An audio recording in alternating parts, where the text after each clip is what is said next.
So I'm a diagnosed narcissist, and I made a video some time ago talking about how I think narcissistic abuse might just be a socially acceptable way for neurotypicals to pretty much encompass what they really want to say but won't say, which is pretty much neurodivergent abuse. So in that video, I give examples of mental health disorders that could look narcissistic at its face value, but only NPD will receive the stigma for it.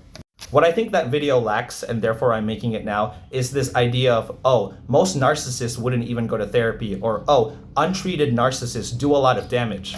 The issue that I have with this is that anybody with an untreated mental illness will inevitably be met with harm to themselves and obviously struggle with their relationships amongst other people. I wouldn't be surprised if a lot of so-called narcissists are actually just people that might have, let's say, CPTSD or PTSD, or maybe even bipolar disorder.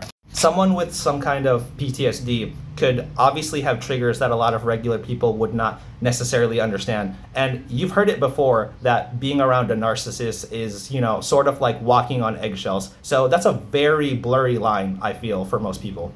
A lot of cluster B disorders are often associated with poor emotional regulation skills, and that in combination with a simple understanding of bipolar disorder could also easily be a blurry distinction for a lot of people to make. Poor emotional regulation skills versus rapid switches in emotions, it's not difficult to make some kind of correlation there, but at the same time, still, only NPD will receive the stigma. I even made a video on my YouTube trying to distinguish bipolar disorder and NPD, and I just want to say that I'm fairly certain that I don't have bipolar disorder. I've never been diagnosed with that. But my emotions, because I often struggle to understand my own personhood due to being cluster B, they often feel 0 to 100. And I wouldn't be surprised if bipolar people say that their emotions are 0 to 100 and that's why they're rapid in the first place.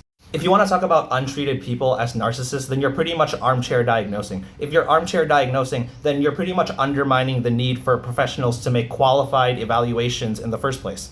If your hunch just so happens to be right, then okay, good for you. But I think there's a difference between talking about a narcissist after they're diagnosed and prior to being diagnosed versus just assuming that a perceived problematic person must have narcissistic personality disorder.